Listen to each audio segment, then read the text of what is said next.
귀하고 복된 주일입니다. 우리 주일 예배까지 시간이 좀 남았는데요.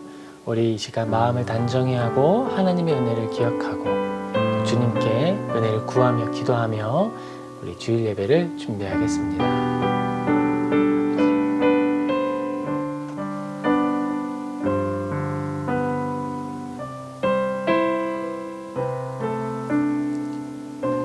주님의 거룩한 말씀 앞에 우리가 서기를 소망합니다.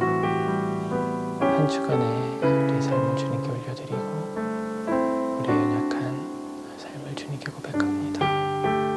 주님, 우리를 인도하시고 다스리시는 주님, 주님의 선한 뜻을 우리에게 이루어 주시옵소서. 아버지, 이 시간 주일을 허락해 주시고 우리에게 예배할 수 있는 기회 주심에 감사를 드립니다. 우리가 주님을 사랑하고 더 높이고 찬양하며 기도하게 하옵소서. 주님께 예배하게 하옵소서. 우리를 붙들어 주시고 아버지,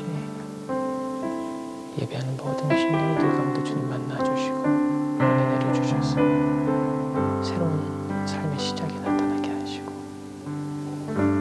거듭난 심령이 주면을 강건하게 하시고 날로 날로 장성하여서 주님을 기쁘시게 하는 믿음의 사람들이 되게 하옵소서.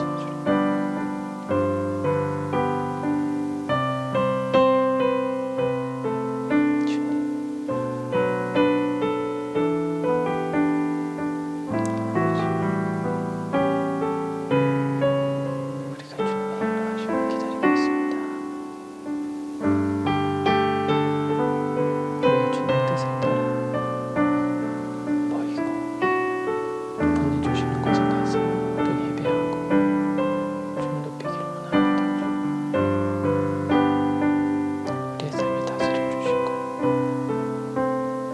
우리에게 새로운 변화를 가시어서 우리가 주님 뜻 안에 머물게 하여 주옵소서. 아버지,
주님, 우리는 광야의 예배자입니다.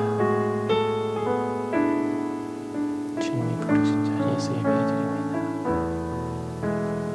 참된 진리를 전하고 오직 예수 그리스도를 드러냅니다. 우리의 삶을 사용하여 주시고 주님의 뜻을 이루어 주옵소서. 예수님.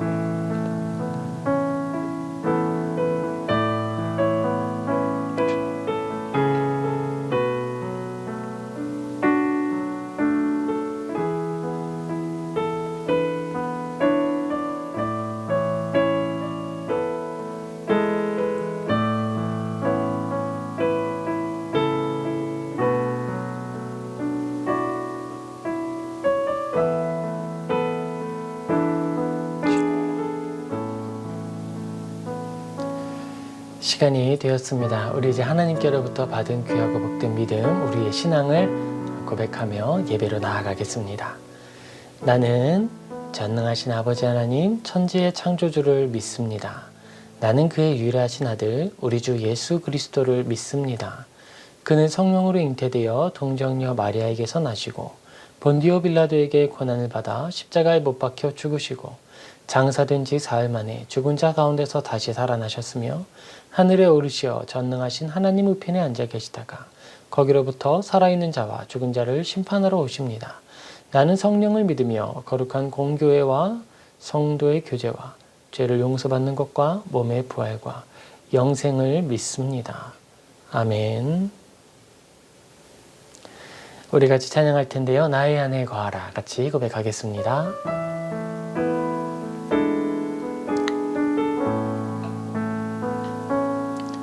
나의 안에 거하라 나는 내 하나님이니 모든 환난 가운데 너를 지키는 자라 두려워하지 말라 내가 널 도와주리니 놀라지 말라 내 손 잡아주리라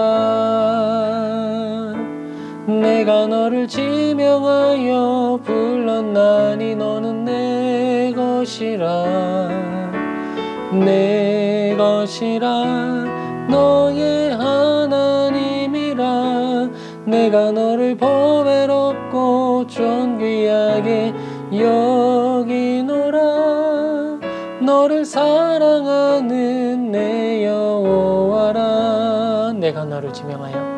내가 너를 지명하여 불렀나니 너는 내 것이라 내 것이라 너의 하나님이라 내가 너를 보배롭고 존귀하게 여기노라 너를 사랑하는 내 여호와라.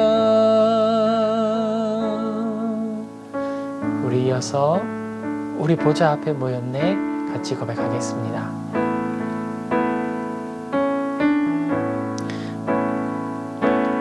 우리 보좌 앞에 모였네 함께 주를 찬양하며 하나님의 사랑 그 아들 주셨네 그의 피로 우린 구원받았네 십자가에서 쏟으신 그 사랑 강같이 온 땅에 흘러 각 나라와 족속 백성 방언에서 구원받고 주 경배드리네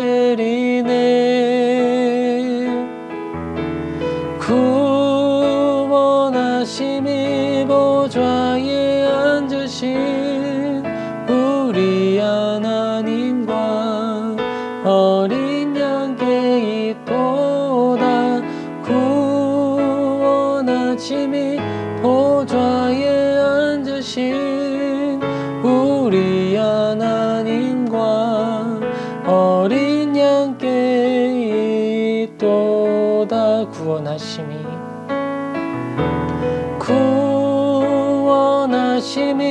보좌에 앉으신 우리 하나님과 어린 양께 있도다 구원하심이 보좌에 앉으신 우리 하나님과 어린 양께 있도다.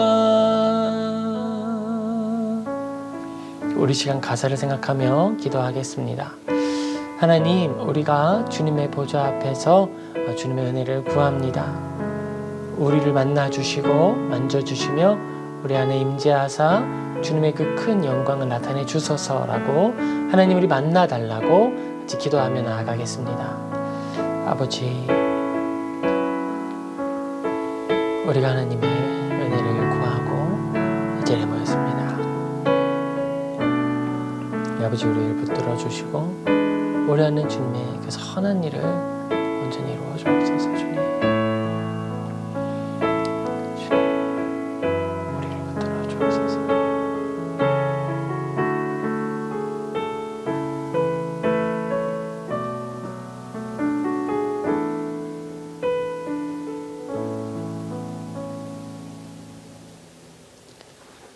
사랑과 은혜가 충만하신 아버지 하나님, 주님께 감사와 영광을 올려드립니다. 아버지 하나님께서 지켜주셔서 우리가 이 자리까지 걸어왔고 이렇게 삶을 살아가고 있습니다. 우리가 하나님의 은혜를 또 깨닫고 변화되게 하기 위하여서 주의를 신실하게 허락하여 주신 주님, 우리가 이 주의를 통하여 하나님의 마음을 깨닫고 하나님께 영광 돌리는 거룩한 사람들이 되게 하여 주시옵소서.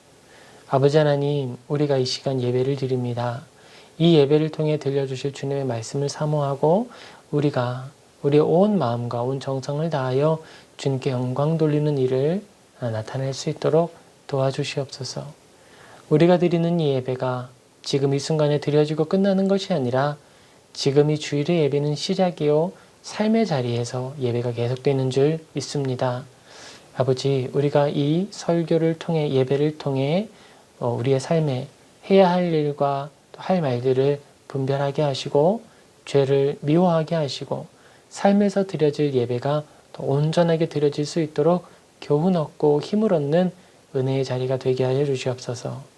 아버지 하나님, 우리가 함께 모여 은혜를 더 굳게 하고 우리 마음의 믿음을 더 굳세게 하는 은혜 누리기를 소망합니다. 서로가 서로를 격려하게 하시고 위로하게 하시며 하나님의 뜻을 위하여 우리의 삶을 사용하는 거룩한 성도의 삶이 우리 안에 나타나게 하옵소서. 아버지 하나님, 우리가 믿음을 가지고 걸어갈 때에 주님의 빛으로 그리고 소금으로 살아가기를 소망합니다. 우리가 이 일을 행할 때에 세상과 충돌하게 되는데 지치거나 또 실족하지 않도록 지켜주시옵소서.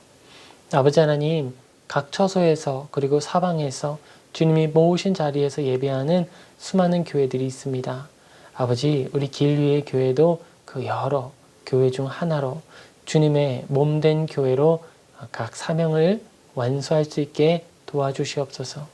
길 위의 교회가 후원하는 선교사님들을 주님 지켜주시고 그 사역이 더욱더 활력이 있게 하시며 생명력을 가지고 복음을 증언하게 하옵소서. 아버지 하나님, 길 위의 교회가 또 멀리 있는 지체들을 위로하게 하시고 돌보게 하여 주심에 감사를 드립니다. 우리가 감당하는 이 일이 주님의 거룩한 사역임을 믿고 감사하며 지속할 수 있도록 힘을 내려 주시옵소서. 지속 가능한 은혜를 내려 주셔서 우리의 이 은혜의 섬김이 멈추지 않게 도와 주시옵소서. 아버지, 우리가 끊임없이 연대하고 힘을 모아서 주님의 나라를 확장하고 굳세게 하는 데에 협력하게 도와 주시옵소서. 아버지 하나님, 주님이 보내시는 자리에 가서 예배하고 섬기는 자들 되게 하여 주시옵소서. 주님께서 불러주심에 감사를 드리고 이 시간에 은혜 내려주실 것과 예배의 시종을 주관해 주실 것에 감사드리며 예수님의 이름으로 기도드립니다. 아멘. 할렐루야, 귀하고 복된 주일입니다. 우리 오늘 같이 살펴볼 성경 본문 말씀은요, 마태복음입니다.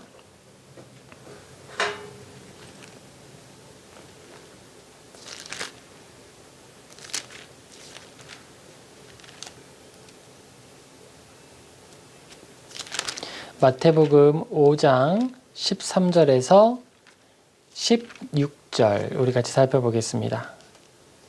마태복음 5장 13절에서 16절 소금이요 빛이라 라는 제목으로 같이 살펴볼 텐데요. 제가 봉독하겠습니다. 너희는 세상의 소금이니 소금이 만일 그 맛을 잃으면 무엇으로 짜게 하리요? 후에는 아무 쓸데없어 다만 밖에 버려져 사람들에게 밟힐 뿐이니라. 너희는 세상의 빛이라. 산 위에 있는 동네가 숨겨지지 못할 것이요 사람이 등불을 켜서 말 아래에 두지 아니하고 등경 위에 두나니 이러므로 집안 모든 사람에게 비치느니라. 이같이 너희 빛이 사람 앞에 비치게 하여 그들로 너희 착한 행실을 보고 하늘에 계신 너희 아버지께 영광을 돌리게 하라. 아멘. 예수님께서는요, 산상수훈을 통해서 교회에 대하여 그리고 성도의 삶에 대하여 우리에게 교훈을 해주십니다. 우리는 오늘 마태복음 5장 그리고 그 5장에서 한번 정리해 주시는 말씀 소금이요 빛이라 라고 하는 이 본문을 통해서 하나님의 은혜를 살필 텐데요. 하나님께서 우리에게 주신 그 소금의 맛은 어떤 것일지, 그리고 우리가 가지고 있는 그 변화된 것, 이전에는 없었고 지금은 가지고 있는 그 변화된 내용은 무엇인지, 그리고 우리가 그러한 은혜를 받은 존재로 어떻게 살아가는지, 또 우리가 살아갈 때에 어떤 결과를 이루어내는지 한번 살펴보려고 해요. 우리가 먼저 성경 본문을 통해 발견하는 것이 있습니다. 소금과 빛에 대한 예수님의 비유이죠. 너희는 세상의 소금이다 라고 이야기합니다. 그리고 소금이다 라고 이야기하시면서 중요한 핵심이 있는데 그것이 무엇이냐 하면 그 맛이다 라고 이야기하시는 거예요. 자, 만약에 너희가 소금인데 소금으로서 갖춰야 할 맛을 잃어버리게 된다면 너희는 밖에 버려지게 되고 세상에서 밟히게 된다라고 말씀하시는 거예요. 이 말은 우리가 소금으로서 살아갈 때 가장 중요한 것이 있는데 내가 소금입니다 라고 말하는 것이 중요한 것이 아니라 내가 소금으로서 맛을 내는 게 중요하다라고 이야기하신다는 거예요. 내가 소금입니다 라고 아무리 말을 하더라도 그 소금이 맛을 잃어버렸다면 버려지게 된다는 말씀이죠. 그리고 빛에 대해서도 말씀하십니다. 우리가 빛으로 살아가게 될 때 산 위에 있는 동네가 드러나는 것처럼 우리의 그 존재가 드러나게 된다라는 거예요. 이 말은 우리가 나를 드러내기 위해서 노력하거나 나를 포장하거나 이렇게 행동하는 것이 아니라 우리가 신실하게 해야 할 일을 감당하는 그 일을 통해 우리의 빛된 속성이 나타나게 된다라고 하는 거예요. 소금도 마찬가지죠. 어쩌면 소금은 자기 자신이 짠맛을 내고 있다는 걸 인지하지 못할 수 있어요. 소금을 사용하는 그 주인이 알고서 적절하게 사용하는 거죠. 세상의 소금이 필요한 것에 적절하게 사용하셔서 본래의 맛을 유지하도록, 그 탁월함이 나타나도록, 부패가 지연되도록 사용하시는 거예요. 자, 그러면 그 소금의 맛과 그 빛은 어디에서 오는 걸까요? 경건한 믿음의 특징과 그 믿음에 대하여 교훈하는 일에 독특함이 있습니다. 진실한 믿음으로 거듭난 사람은요, 하나님을 향하여서 감사한 마음을 갖게 되고 모든 상황 속에 하나님의 은혜를 인정하고 하나님을 찬양하게 됩니다. 이것은 설득이나 가르침이 아니라는 게 중요해요. 소금의 맛을 내는데 예수님이 이렇게 가르치지 않는 거예요. 소금의 맛이라는 것은 혀에 자극을 주는 것인데 그렇게 설명하지 않으시죠. 그저 소금인 거예요. 소금이기 때문에 그 맛을 내는 거예요. 소금이라 불리지 않았다고 해도 길에 버려진 흙과 같은 모습이라고 해도 그게 소금의 맛을 내면 그것은 소금이에요. 누가 설명해서 되는 것이 아니고 가르쳐 주어서 되는 것이 아니라 소금은 본래 그렇게 태어나는 거예요. 참된 믿음을 소유한 영혼의 상태가 바로 그런 겁니다. 여기에는 어떤 지식적인 교훈이나 내용이 아니라 본래 그 형태, 그 안에 감추어졌거나 또 완벽하게 드러나진 않았더라도 그 안에 숨겨진 맛이 그런 거예요. 흙 속에 숨겨져 있다 해도 암염이라고 하죠. 흙 속에 숨겨져 있고 돌처럼 보이는 것이라고 해도 그것이 가지고 있는 소금의 그 속성은 변하지 않는 것이고 그 소금의 속성을 따라서 이름이 붙여지는 거예요. 아, 이것은 흙 속에서, 돌 속에서 나타난 소금이다 라고 불리게 되는 거죠. 사실 이 이후에 어떤 가르침이나 이 내용들이요, 내가 하나님 안에 소금으로 부름받은 사람이 아니라면 효력을 발휘할 수 없습니다. 믿음은 먼저 하나님께로부터 주어져야 하기 때문에 그래요. 하나님께서 우리를 소금으로 만드시고 부르시는 거예요. 여러분의 마음속에 하나님을 사랑하십니까? 우리가 잘 알지 못하더라도 우리가 정말 외형적으로는 부족하고 연약해서 따를 만한 아무런 탁월함이 없더라도 하나님의 말씀을 사모하고 주님 앞에 나아가십니까? 그러면 여러분은 거듭난 사람입니다. 우리가 소금으로서 갖춰야 할 가장 기본적인 맛이 무엇이냐라고 누가 묻는다면 저는 이렇게 말할 거예요. 내가 왜 믿는지 이유를 알 수 없고 내가 논리적으로 따져보았을 때 아무런 이유를 찾을 수 없지만 하나님을 사랑하게 되고 하나님을 좋아하게 되고 나는 하나님 앞에 나아갈 수밖에 없습니다 라고 말을 한다면 저는 그렇게 말씀드릴 거예요. 당신은 소금입니다. 당신 안에는 빛이 있습니다. 거기에서 시작하는 거예요. 자, 우리가 다 알지 못하더라도 다 이해하지 못하더라도 내가 하나님을 사랑하는 것이 확실하고 내가 주님 따르기를 소망하는 마음이 있다면 계속해서 나아갑시다. 그럼 우리 안에 있는 소금의 맛이 더 진해질 것이고 우리 안에 감추어진 그 빛이 더 찬란하게 빛날 줄 믿습니다. 자, 탁월한 교회의 교사인 자카리아스 우르시누스라고 하는 믿음의 선배가 있습니다. 1534년 7월 18일에 태어났고요. 1583년 5월 6일에 주님의 부름을 받은 그 믿음의 선배예요. 좋은 선생님이신데요. 이렇게 묻고 답합니다. 하이델베르크 요리문답 88문에서 90문답인데요. 88문. 참된 회심 혹은 사람이 하나님께로 돌이키는 일은 몇 가지 부분으로 되어 있습니까? 이렇게 질문하면서 그 소금의 형태에 대해서, 특징에 대해서 말합니다. 답은 두 가지인데 옛 사람을 죽이는 것과 새 사람을 살리는 것입니다. 아멘. 89문. 옛 사람을 죽인다는 것은 무엇입니까? 그 답은 우리가 죄로 말미암아 하나님을 진노하게 하였다는 것을 마음 깊이 슬퍼하며 죄들을 더욱 미워하고 그것을 피하는 것입니다. 소금은요, 죄를 미워해요. 소금은 죄를 싫어합니다. 그런데 그 죄를 싫어하는 마음이 어디까지 싫어하냐 하면 내가 죄 안에 있었잖아요. 내 안에 아직 죄의 형태가 남아있잖아요. 그걸 싫어하는 거예요. 나 자신을 싫어하는 데까지 나아가는 것이 바로 소금의 특징입니다. 90문. 새 사람을 살린다는 것은 무엇입니까? 그리스도로 말미암아 하나님 안에서 마음 깊이 기뻐하며 하나님의 뜻에 따라 모든 선을 행하며 살기를 사모하며 즐거워하는 것입니다. 슬퍼한다고 했죠. 내 안의 죄를 슬퍼해요. 그런데 그리스도인이 매 순간 슬퍼하기만 하는 게 아니에요. 내가 슬퍼하지만 또한 기뻐합니다. 왜 기뻐하느냐? 내 안에 주어진 새 사람의 형상, 예수 그리스도의 형상을 가지고 기뻐하는 거예요. 그것을 가지고 하나님을 찬양하며 즐거워하는 거예요. 그것이 그리스도인의 형상이에요. 그리스도인의 소금의 특징입니다. 죄를 미워할 때에는 내 안에 남아있는 죄의 찌꺼기까지 미워하고 내가 기뻐하는 것은 나에게 나타난 아주 연약한 하나님의 선한 성품과 선한 일들을 기뻐한다는 거예요. 우리는 믿음에 대하여서 설명할 때 믿음의 증거를 확인하는 작업을 할 뿐입니다. 소금이 흙 속에 묻혀 있는데 우리는 그것을 파캐내는 일을 하는 것 뿐이에요.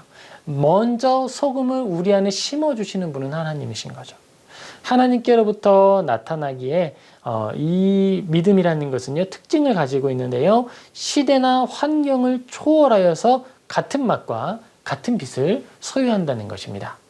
여러분, 이게 대단히 중요한 거예요.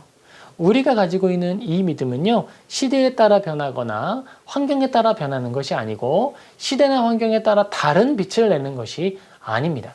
똑같은 빛이고 똑같은 맛이에요. 아담으로부터 지금까지 소금의 맛은 단 한 번도 변한 적이 없습니다. 아담으로부터 지금까지 태양의 빛은 한 번도 변한 적이 없어요. 늘 동일했어요. 우리가 가지고 있는 이 믿음도 그렇습니다. 우리도 동일한 맛과 동일한 빛을 소유한 거예요. 그렇기 때문에 우리는 이렇게 말할 수 있어요. 옛적의 믿음의 선배가 가르친 믿음의 교훈이 오늘 이 시대의 성도에게 효력을 가지고 우리를 돕는다라는 거예요. 그런 의미에서 우리는 선배들의 가르침과 선배들의 교훈을 믿음의 유산이라고 말하고 그걸 기쁘게 받아들일 수 있는 거예요. 우리는 새 시대를 살아가고 있는데 옛 시대의 믿음의 유산이 어떻게 효력이 있습니까? 라고 말할 때 우리가 한다는 거죠. 우리가 가지고 있는 이 믿음이 하나님께로부터 왔기 때문에, 그리고 그러므로 동일하기 때문에 우리는 믿음의 선배로부터 교훈을 얻는다라는 거예요. 믿음의 교육은요, 올바른 믿음이라는 그 확신을 통해 우리 안에 있는 이 선한 성품들과 믿음의 선한 속성들을 더 강화시켜 주는 거예요. 소금의 맛을 더 짜게, 빛이 더욱 더 드러날 수 있게 도와주는 것입니다. 우리가 가지고 있는 이 성경적이고 역사적인 믿음, 이 성경을 통해 우리의 믿음이 참된 것임을 확인하게 되는 것이고 확신을 얻고요. 또 역사를 통해 우리의 믿음은 검증되는 거예요.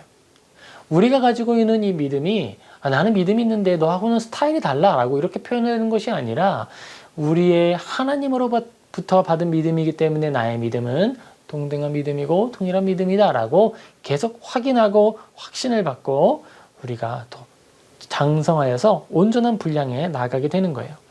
그들의 경건한 죽음의 기록을 바라보면서 우리가 가진 이 믿음의 가치를 재확인하는 거예요. 우리가 믿음의 선배의 글과 믿음의 유산을 기쁘게 받습니다. 왜 그렇게 받을까요? 그리고 무엇을 통해 그걸 확증할까요? 그것은요, 믿음의 선배가 죽은 그 죽음을 통해 확인하는 거예요. 그들은 죽을 때에 경건하고 아름다운 믿음을 지키며 죽어냅니다. 그래서 그들이 가지고 있었던 믿음의 탁월함을 증명하는 거예요. 삶을 통해 드러나고 죽음을 통해 확증된 믿음을 우리는 공유하는 거예요. 믿음의 유산이라고 부르는 바로 그 일이죠. 우리가 기쁘고 즐겁게 사용해야 하는 이유가 바로 여기에 있습니다. 믿음의 유산은 하나님께로부터 온 거예요. 그러니까 우리는 더욱더 사용해야 하죠. 자, 그럼 그 믿음은 우리에게 어떻게 주어지느냐? 그것은 거듭남을 통해 시작되고 주어지게 됩니다. 참된 믿음을 갖지 않았다면 우리들에게는 아직 거듭남이 없다는 것이고요. 참된 믿음을 가지고 있다라고 말한다면 우리는 언제나 거듭남을 가지고 있어야 하는 거예요. 믿음은 거듭남으로부터 시작하는 것입니다. 진실한 믿음은 이런 효력을 가지고 있어요. 믿음의 선배 우르시누스가 말합니다.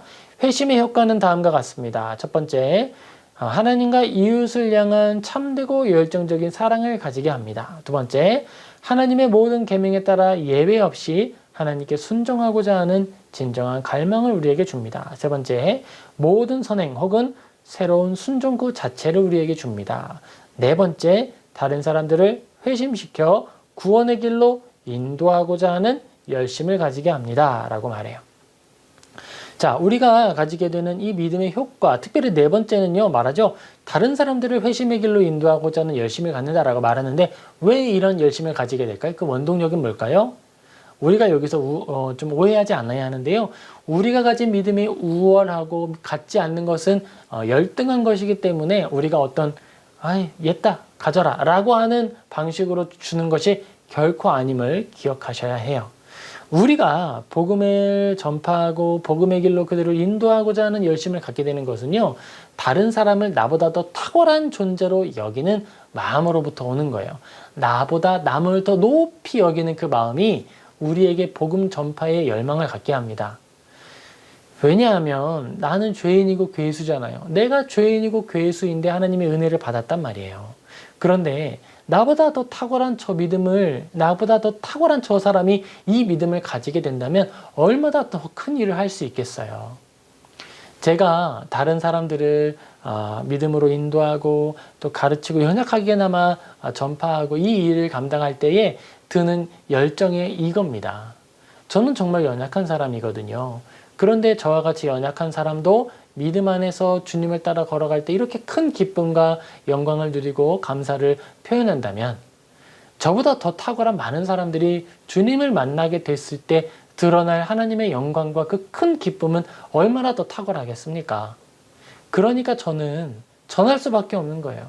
하나님 이렇게 미력하고 미약한 사람을 사용하셨어요. 저 사람을 사용하시면 더 탁월할 텐데 제가 저 사람에게도 복음을 전하겠습니다.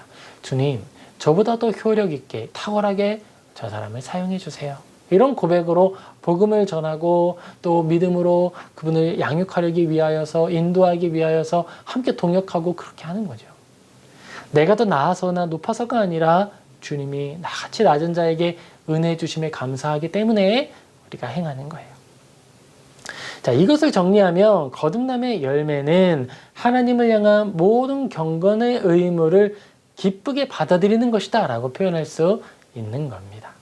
그리고 이렇게 말할 수 있겠죠. 이웃을 향한 사랑의 의무를 매우 기뻐하는 마음, 그 마음이 바로 참된 거듭남의 열매다라고 말할 수 있겠습니다. 참된 믿음의 열매는 그런 거예요. 하나님을 사랑하는 것이고요, 이웃을 사랑하는 거예요. 자, 우리가 이렇게 하나님을 사랑하고 또 이웃을 사랑하게 되는데요. 그럼 우리는 그대로 머물러 있을까? 또 어떤 특징을 가지고 있게 될까요? 우리는 그런 마음의 열정을 가지고 살아가는데 그렇게 살아갈 때에 그런 믿음, 그런 성향을 가진 사람들과 함께 하기를 기뻐하게 됩니다. 사실 이것은요, 우리가 먼저 만들어낸다거나 의도하는 게 아니라 태어나자마자 그 안에 있게 되는 거예요. 왜냐하면 교회라고 하는 공동체에서 믿음이 계승되고 잉태되기 때문에 그렇습니다.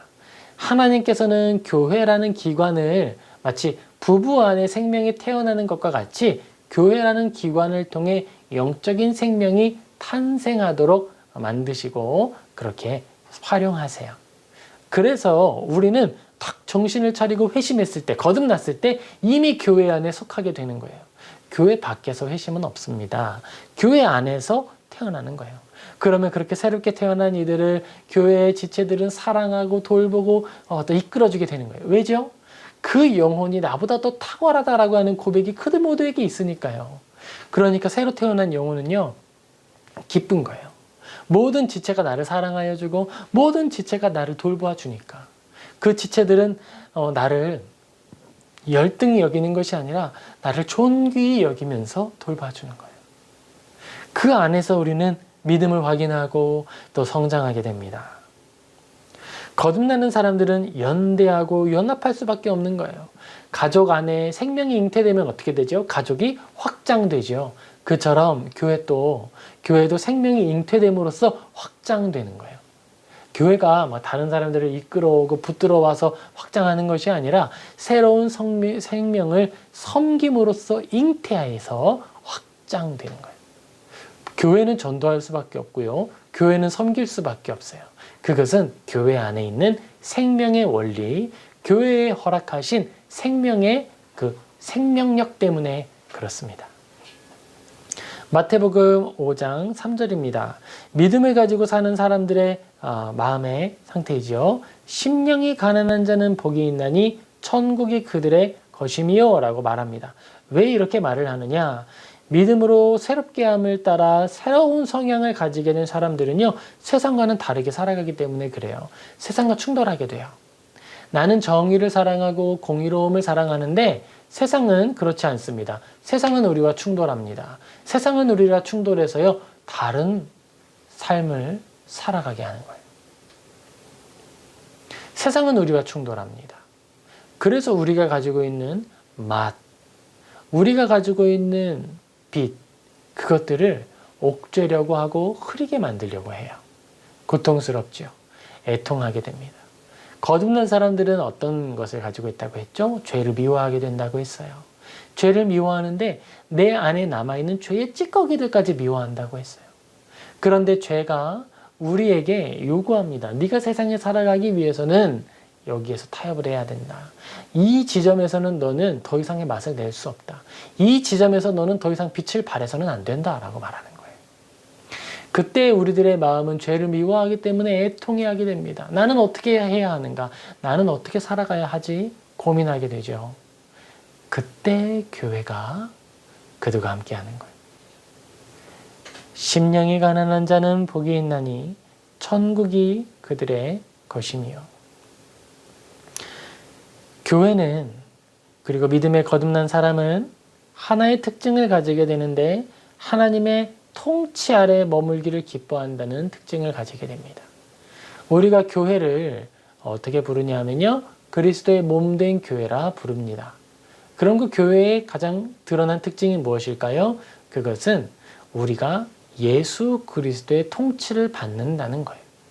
예수 그리스도의 통치 받는 일을 기뻐하는 것이 거듭남의 특징입니다. 죄를 미워하는 이유, 그것은 하나님이 슬퍼하시기 때문이고, 우리가 선행을 기뻐하는 이유, 그것은 하나님이 기뻐하시기 때문에 그런 거예요. 우리가 이러한 삶을 살기를 소망하기 때문에 우리를 교회라 부르고 또 우리의 공동체를 주님이 보호해 주시는 거예요. 마태복음 5장 10절입니다. 의를 위하여 박해를 받는 자는 복이 있나니 천국이 그들의 것임이라. 의에 의하여서 박해를 받는 자는 천국을 소유하게 된다. 하나님의 통치를 지키는 자를 통해 천국이 나타난다. 천국은 그들 안에 임한다 라고 이야기하는 겁니다. 교회는 이처럼 천국 백성이 따라야 할 마땅한 법을 가르치고 그들이 선한 양심과 선하고 순전한 믿음을 지킬 수 있도록 보호하고 격려하는 공동체입니다. 마태복음 5장 19절입니다. 그러므로 누구든지 이 계명 중에 지극히 작은 것 하나라도 버리고 또 그같이 사람을 가르치는 자는 천국에서 지극히 작다 일컬음을 받을 것이요 누구든지 이를 행하여 가르치는 자는 천국에서 크다 일컬음을 받으리라. 아멘. 교회는 예수 그리스도를 배우고 그 배운 도리를 지키며 살아가기 위하여 함께 모이는 곳입니다.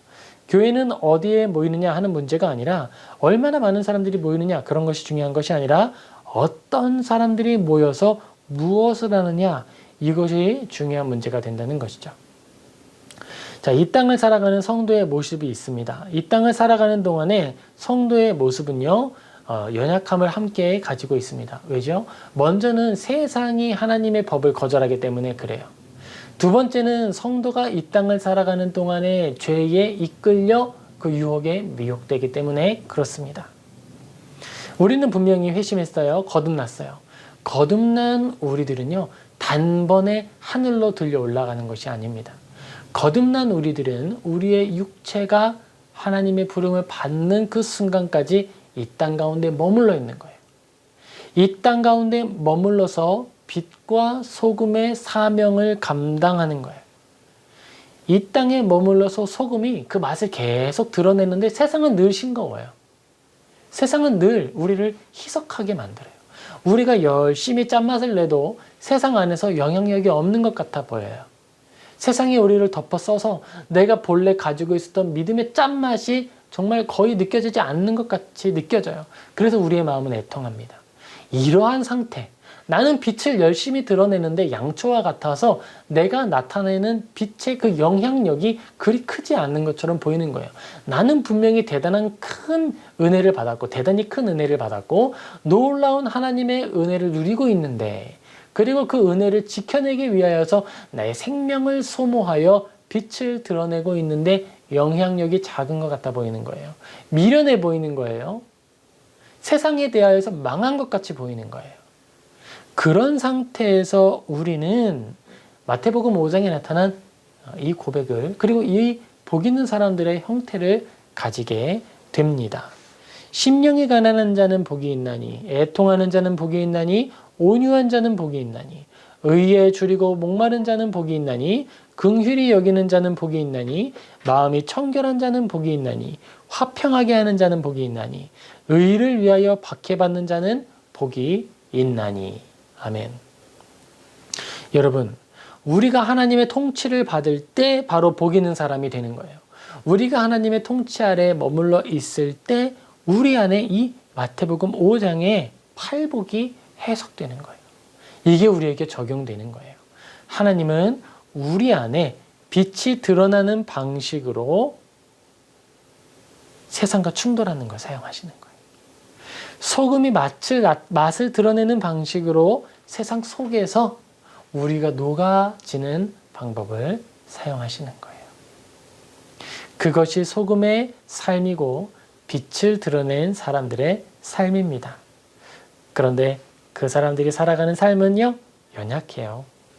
1618년에서 19년 동안 믿음의 선배들이 함께 모여서, 교회들이 함께 모여서 신앙의 토대를 정리했습니다. 신앙 고백이라고 말해요. 믿음의 고백들은요, 우리를 올바르고 건전한 믿음의 반석 위에 서도록 돕습니다. 그런 고백입니다. 우리 같이 볼 텐데요. 도르트 신조 5번째 교리, 그 중에서도 4항과 5항의 내용을 볼 거예요. 4항, 신자가 심각한 죄들에 빠질 수 있음.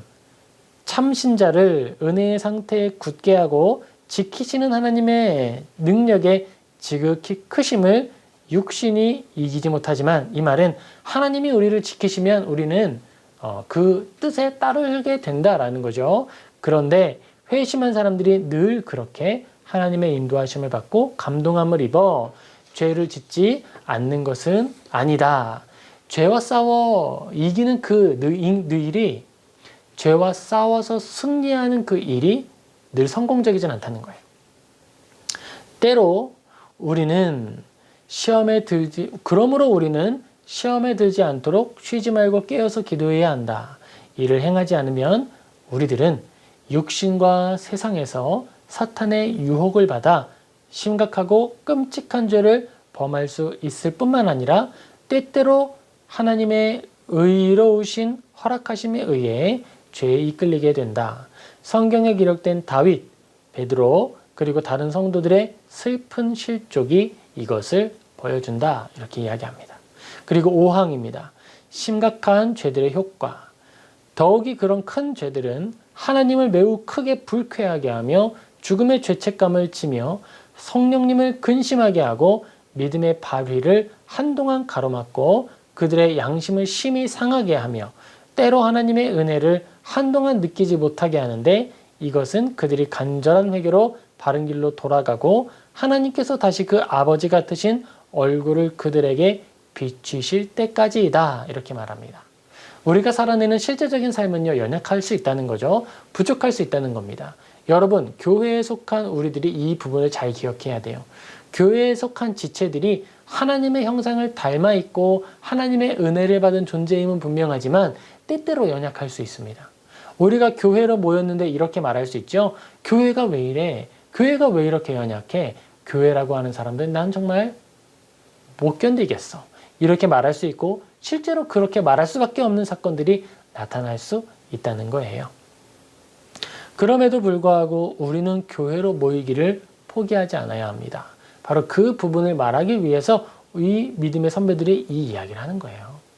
사람은 연약하고 죄를 지을 수 있음에도 불구하고 하나님은 그를 붙드시고 지키셔서 인내하게 하시고 결국 그를 온전한 그리스도의 형상으로 만들어 주신다라고 하는 걸 알려준다는 거죠. 오르시누스도 믿음에 대한 해설에서 성도가 가지는 믿음의 탁월함에도 불구하고 여전히 나타나는 성도의 연약함, 그 부패의 흔적에 대해서 교훈합니다. 우리 모두가 하나님께로 선물을 받아 소유한 진실한 믿음은 이 땅에 살아가는 동안에는 완전하지 않아요. 우리가 가진 이 믿음은 불완전한 아이의 육체가 점차 장성하여서 탁월하고 온전해지는 것과 같습니다. 아까 교회에서 우리가 잉태된다고 했죠. 교회에서 우리는 태어나요. 그리고 돌봄을 받습니다. 그 안에서 우리의 연약함은 조금씩 개선되어 나가는 거예요. 성장하는 거예요. 그런데 이 땅에 육신을 가지고 사는 동안에 완벽하게 예수님처럼 되지는 않아요. 우리는 죽음의 그 순간, 죽음의 뱃사공의 배를 타고 건너갈 때 비로소 온전한 형상으로 변화될 수 있는 거예요. 그런데 이 땅에서 우리는 그 변화를 맛보는 거예요. 그 변화를 맛보고 천국을 맛보고 우리가 누리게 될 진정한 그 탁월함을 맛보는 유일한 장소, 그곳이 바로 교회라는 것이죠.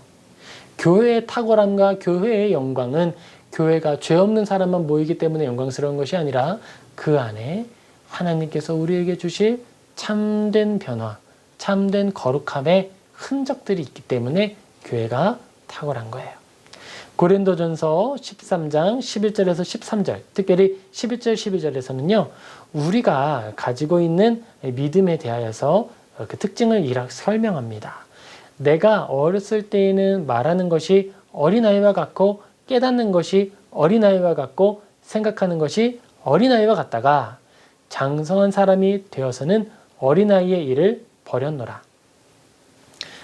이런 일이 있었다고 하죠. 어떤 사람이 교회에 처음 갔어요. 교회에 갔는데 어린 나이가 갔는데 교회에서 황금바구니를 이렇게 돌리는 거예요. 그러니까 그게 자기 앞에 왔을 때 어린아이는 이게 내 건 줄 알고 그것을 딱 가져갔다는 거예요. 근데 아무도 뭐라는 사람이 없었대요. 그런데 다음에는 또 오고 또 그래서 늘 가져가는데 어느 날 가지고 싶은 게 있었대요. 돈이 좀 필요했대요. 그래서 황금바구니만 기다리고 있는 거예요. 저기 빨리 와야 되는데. 그래서 황금바구니를 탁 와서 내가 이제 가지고 봤는데 돈이 너무 적은 거야. 내가 가지고 필요한 것에 대해서. 그래서 이렇게 말했대요. 아, 돈 좀 더 넣으세요. 내가 좀 필요한 게 있는데 너무 돈이 부족해요.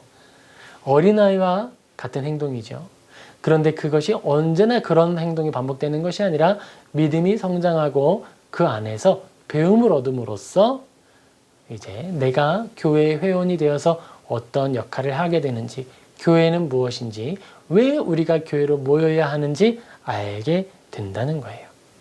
그리고 고린도전서 13장 12절에서부터 13절은 그 믿음의 방향성을 이야기합니다. 예전에는 어린아이와 같았지만 우리는 그 어린아이의 일을 버린다라고 하는 것이 첫 번째였고요. 그 두 번째는요. 우리가 지금은 거울로 보는 것 같이 희미하나 그때에는 얼굴과 얼굴을 대하여 볼 것이요. 지금은 내가 부분적으로 아나 그때에는 주께서 나를 아신 것 같이 내가 온전히 알리라. 그런즉 믿음, 소망, 사랑 이 세 가지는 항상 있을 것인데 그 중에 제일은 사랑이라. 우리가 성장하는데요. 그 성장하는 것에 있어서 방향성이 바로 사랑이다라고 이야기하고 있는 거죠. 이 사랑은 그럼 어떻게 설명할 수 있을까요? 이 사랑은요. 첫 번째로 하나님을 향한 사랑이고 두 번째로 이웃을 향한 사랑이다라고 말할 수 있습니다. 우리가 가지고 있는 이 사랑은 하나님 안에서 완성하는 것인데 하나님만 사랑하는 것이 아니라 하나님을 사랑하고 그 하나님을 사랑하는 것이 또 다른 방향성을 가지고 이웃을 사랑하는 것으로 뻗어가야 한다는 거예요. 줄기가 커집니다. 하나님을 향하여서 자라가는 줄기가 커지고 가지에 나뭇잎이 많이 열려요. 하나님을 사랑하여서 내 안에 나타난 믿음의 증거들과 믿음의 고백들이 다양해질 수 있다는 거죠. 그런데 뿌리를 아래로 뻗어가지 않으면 그 나무는 쓰러질 수밖에 없어요. 그 뿌리는요, 이웃을 향한 사랑이에요. 내가 하나님을 향해 많은 찬양의 고백과 많은 말들로 영광을 올려드릴 수 있다면 그 영광은요, 건강한 뿌리를 통해 또한 지탱될 수 있는 거예요. 반대로도 말할 수 있겠죠. 우리가 이웃을 사랑한다라고 말하면서 여러 가지 선행과 열심을 가지고 많은 나뭇잎과 나무 줄기들과 열매들을 맺을 수 있어요. 그러나 하나님을 사랑하는 그 뿌리가 약하다면, 하나님을 사랑하는 그 뿌리의 깊이가 연약하다면 아무리 많은 줄기를 맺는다고 하고 아무리 많은 선행의 열매를 맺는다 하여도, 이웃을 향한 사랑을 열매 맺는다 하여도 결국 쓰러질 수밖에 없는 거예요. 고난과 환난, 세상의 악함과 어두움을 몰아낼 수 없고 그것에 휩쓸릴 수밖에 없다는 것이죠. 우리가 가지고 있는 이 믿음은 그 두 특징을 가지고 있는 거예요. 자, 이것이 특징인데 우리가 아까 살펴보았던 믿음의 교훈과 우리 한번 함께 살펴볼까요? 이렇게 설명할 수가 있는 거예요. 함께 이렇게 섞어서 이해한다면 우리는 분명히 하나님을 사랑해야 합니다. 또한 이웃을 사랑해야 돼요. 그런데 우리가 하나님을 사랑하고 이웃을 사랑해야 하는데도 불구하고 그 사랑이 온전하지 못하고 온전하지 못할 뿐만 아니라 도리어 나의 이웃을 해롭게 하거나 고통스럽게 할 수도 있다는 거죠. 하나님 앞에 하나님을 마음 아프시게 하거나 하나님의 진노를 사는 행동을 할 수도 있다는 거예요. 그런데 그럼에도 불구하고 우리가 변화되지 않는다는 거예요. 그럼에도 불구하고 우리가 버림받지 않는다는 거예요. 진실한 믿음의 교사인 존 칼빈은 이렇게 말합니다. 믿음의 성장에 대해서 설명해요. 사실 이러한 회복은 한순간에나 하루에 혹은 1년에 이루어지는 것이 아닙니다. 하나님께서는 계속적인 그리고 때로는 아주 더디기도 한 과정을 통해 그의 택한 자들 안에서 육체의 부패성을 제거하시고 그 죄책을 깨끗하게 하시며 그들을 성전으로 거룩히 구별하시며 참된 순결에 이끌리는 모든 성향을 회복시켜 가심으로 하나님의 택한 자들은 평생토록 회개를 실천하고 또한 이러한 싸움이 죽음에 이르러서야 비로소 종결될 것임을 아는 것이다. 하나님께서는 성도가 아직 연약할 뿐 아니라 그들이 죄를 지을 수밖에 없는 연약함을 여전히 가지고 있음에도 불구하고 그들을 성전이라 부르시고 그들의 삶을 예배라 부르시기를 주저하지 않으신다라는 거예요. 우리가 살아가는 그 모든 삶이 연약하고 부족하죠. 하지만 그 모든 과정을 주님은 받아주시고 인정하신다라는 겁니다. 고린도전서 3장 16절입니다. 너희는 너희가 하나님의 성전인 것과 하나님의 성령이 너희 안에 계시는 것을 알지 못하느냐. 히브리서 13장 16절이에요. 오직 선을 행함과 서로 나누어 주기를 잊지 말라. 하나님은 이 같은 제사를 기뻐하시느니라.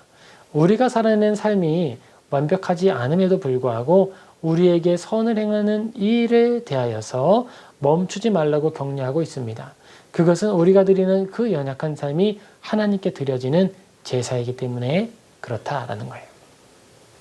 우리는 소금으로 부름받았고 빛으로 부름을 받아서 살아갑니다. 그런데 그 소금의 사명과 빛의 사명을 우리가 늘 성공적으로 완수하는 것은 아니라는 거예요. 그럼에도 불구하고 우리는 멈추지 않아야 하는데 그것은 하나님이 그 모든 삶을 그럼에도 불구하고 받아주시기 때문에 그렇습니다.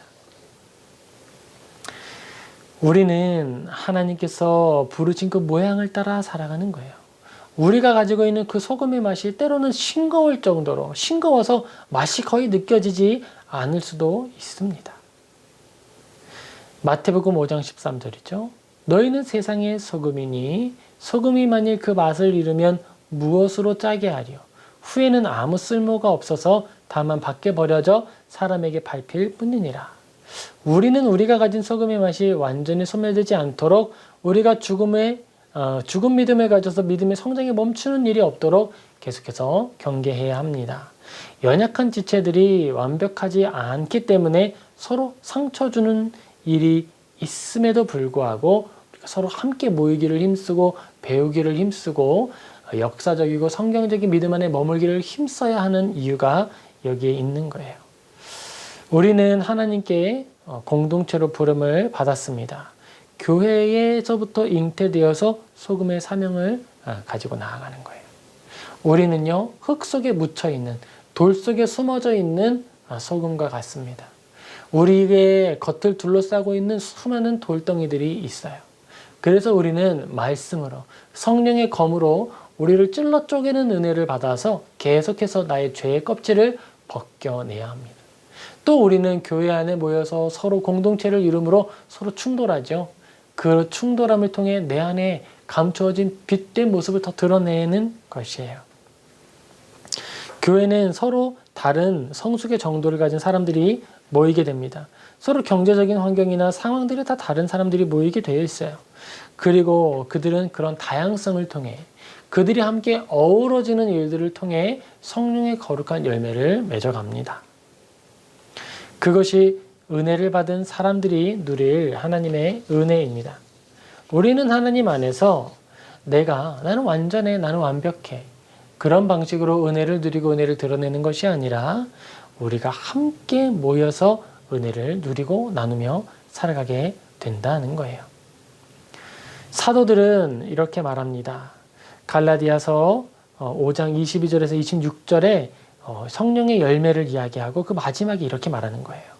25절입니다. 만일 우리가 성령으로 살면 성령으로 행할지니 헛된 영광을 구하여 서로 노엽게 하거나 서로 투기하지 말지니라. 성령의 거룩한 9가지 열매를 설명해요. 그런데 그 후에 덧붙여지는 말이 무엇이냐면요. 연약함에 대하여서 권면하는 말입니다. 사도는 신자들에게 서로 노엽게 하지 말라고 권합니다. 또한 투기, 그러니까 기회를 틈타 서로 이익을 보려고 하는 그런 행동을 하지 말라고 가르치고 있어요. 여러분, 하나님을 사랑하여 함께 모인 지체들이 이런 일을 할 수 있습니다. 소금의 맛을 내기도 바쁘고 빛을 드러내기도 바쁜데 그들이 모여서 연약하기 때문에 아직 온전히 성장하지 않았기 때문에 연약한 모습이 나타날 수 있다는 거예요. 우리는 그렇게 서로를 향한 악한 일들이 나타날 가능성이 있음에도 불구하고 권면하는 거죠. 그렇게 되니까 너희는 모이지 말아라 라고 권면하는 것이 아니라 성령으로 행해라 라고 말합니다. 돌보아 주어라 라고 말하죠. 헛된 영광을 보여 서로 노엽게 하지 말고 서로 사랑하라 라고 권면하는 거예요. 교회는 우리가 소금으로서 소금의 공동체를 이루는 것은 그것이 소금의 특징이고 또 소금의 마땅한 도리이기 때문에 그렇다라는 거예요. 우리에게 교회는 우리의 맛을 찾아주는 기관입니다. 교회는 우리에게 빛을 더 강하게 만들어주는 요람이 됩니다. 그것에 대해서 디모데전서 3장 15절은 이렇게 말합니다. 만일 내가 지체하면 너로 하여금 하나님의 집에서 어떻게 행하여야 할지를 알게 하려 함이니 이 집은 살아계신 하나님의 교회요 진리의 기둥과 터니라. 그곳은 그 하나님께서 진리를 보존하시고 또 진리의 기둥을 세우는 곳이다 라는 거예요. 연약한 지체들이 함께 모이는 일을 통해, 심지어 그렇게 모이는 일을 통해 그들 스스로 죄 때문에 아파하고 연약한 모습이 드러나게 되지만 그 일을 통해 하나님은 진리를 보존하고 진리의 터를 두고 그리고 진리의 기둥을 세우시겠다라는 거죠. 우리는 소금입니다. 그리고 우리는 빛입니다. 연약함도 함께 가지고 있는 소금이고 빛이에요. 우리는 소금이지만 나 혼자서는 소금 알갱이 하나에 지나지 않습니다. 우리는 빛입니다. 그런데 나 혼자서는 양초, 작은 촛불 하나에 지나지 않습니다. 그렇기 때문에 우리는 함께 모여서 더 짠맛, 소금의 맛을 더 강하게 하는 거예요. 혼자서는 그 많은 물을 다 짜게 만들 수 없어요. 우리가 함께 할 때 그 물이 짠맛을 내게 되는 거예요. 우리는 이 성경을 읽을 만한 빛을 다 공급할 수 없어요. 성경을 드러낼 만한 빛을 혼자서는 공급할 수 없어요. 그러나 여러 촛불들이 함께 모여 있을 때 그 빛은 충분히 밝아서 성경을 읽을 수도 있고 등경이 되어서 어두운 곳에 있는 사람들을 도울 수 있게 되는 것입니다. 우리는 함께하고 함께 서로 용납하고 어우러질 때 참되고 바르게 그리고 효력 있게 소금의 맛 그리고 빛의 속성, 그 빛의 역할을 감당할 수 있다는 거예요. 우리가 가지고 있는 믿음은 본래 그 출처로 탁월함을 갖습니다. 우리가 가진 소금의 맛은 그 빛에 드러나는 것은요 하나님께로부터 왔기 때문에 그래요. 그런데 아직 완전하지 않아요. 아직 완전하지 않아요. 그래서 우리는 교회 안에 주님의 은혜를 계속 누려야 하는 거예요. 양육받아야 하는 것이고 성장해야 하는 것입니다. 생명력을 잃지 않기 위해서 교회에 머물러야 하고 또 교회 안에서 우리 연합함을 통해 성숙하기 때문에 나의 소금의 맛이 아직 덜 짜지만 교회에서 배우는 일을 통해 더 짜지게 되는 거예요. 해야 할 일을 아는 거예요. 마땅한 도리를 깨닫게 되는 거예요. 그 일을 통해 우리 안에 탁월함이 증진되고 하나님께서 맡기신 그 빛이 더 크게 드러나게 되는 것입니다. 사랑하는 성도 여러분, 우리 모두가 이 은혜를 기억하기를 소망합니다. 우리가 하나님께서 주신 그 사명을 가지고 사람 앞에 비치게 합시다. 우리를 드러냅시다. 우리가 교회로서 교회의 사명을 온전히 감당할 수 있게 되기를 소망합니다. 그리고 우리가 연약하지만 살아내는 그 삶의 행실들을 바라보고 교회가 교회로서 모여서 이 일을 하는 거죠. 교회가 교회로서 하나님께서 맡기신 착한 행실을 감당함으로써 하나님께 영광을 돌리는 공동체가 되기를, 그리고 저와 여러분 되기를 주님의 이름으로 축복합니다. 아멘. 우리 같이 잠시 말씀 생각하며 기도하겠습니다. 하나님 아버지, 우리가 주님의 은혜를 구합니다. 아버지, 우리가 왜 하나님께 부름을 받았습니까? 나는 죄인입니다. 부름받을 이유가 전혀 없었습니다. 그런데도 불구하고 주님은 우리를 불러주셨고 우리에게 거룩한 사명을 맡겨주셨습니다. 교회의 성도로 부름받은 우리는 모두 소금이며 빛입니다. 아버지, 우리가 빛과 소금의 이 사명을 온전히 감당할 수 있도록 도와주시옵소서. 기쁘게 감당할 수 있도록 도와주시옵소서. 또한 교회가 그 소금들의 모임이며 빛들의 모임으로써 더욱더 소금의 맛을 갖추고 또 빛의 그 나타내는 속성을 갖추는 교회들이 되게 하여 주시옵소서. 아버지, 우리가 교회로서 머물러야 하고 함께해야 한다는 그 이유에 대하여서 날로 더 깊이 깨닫게 하시고 주님 안에 성숙하는 그 기쁨에 대하여서도 깨닫게 도와 주시옵소서. 주님께 은혜를 구하며 예수님의 이름으로 기도합니다. 아멘. 우리 같이 찬송가 213장 3절, 4절, 5절 찬양하면서 하나님께 봉헌하시겠습니다.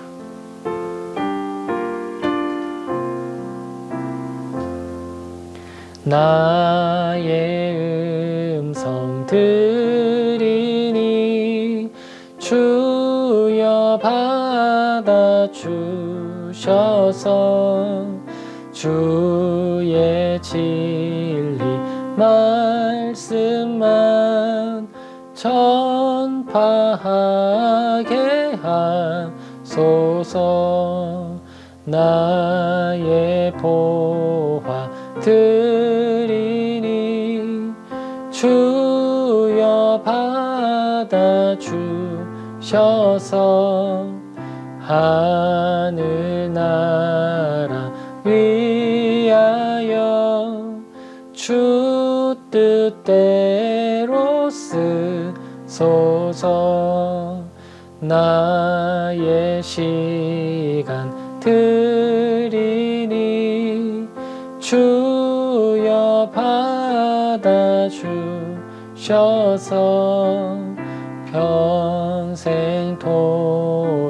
주 위에 봉사하게 하소서. 아멘. 우리 봉헌을 위해 같이 기도하겠습니다. 사랑과 은혜가 충만하신 아버지 하나님, 우리의 생명이 주님의 것입니다. 우리가 참 미약하고 부족함에도 불구하고 우리를 불러주시고 생명을 공급하시고 이 땅을 살아가고 또 주님의 교회를 섬기게 하시니 감사를 드립니다. 아버지, 우리가 가진 연약한 죄는 주님께 올려드려 주님께 봉헌하오니 받아 주시옵소서. 이 예물이 사용되는 자리마다 주님의 은혜가 드러나게 하시고 하나님의 뜻이 이루어지게 하시고 주님의 기뻐하시는 이 일을 위하여 우리가 협력하게 하여 주시옵소서. 아버지, 미처 준비하지 못한 영혼들 위로하시고 격려하시며 주님의 선한 뜻으로 인도하사 주님 온전한 기쁨에 머물게 하여 주옵소서. 아버지, 이 모든 예물 주님께 올려드리고 감사드리며 예수님의 이름으로 기도합니다. 아멘. 이제 축도하겠습니다.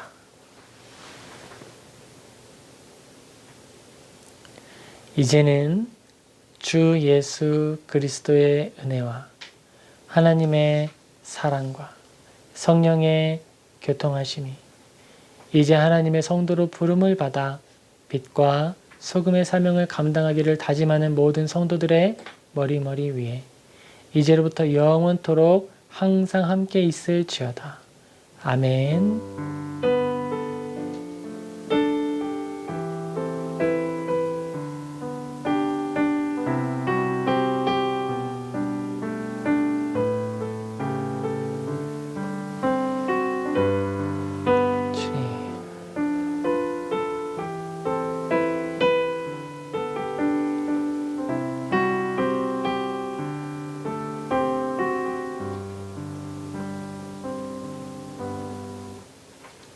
아멘. 이것으로 주일 예배를 모두 마치겠습니다. 남은 주일도 주님과 동행하시고 하나님의 은혜 안에 큰 기쁨과 휴식, 안식 누리는 복된 주일 되시길 축복합니다. 감사합니다.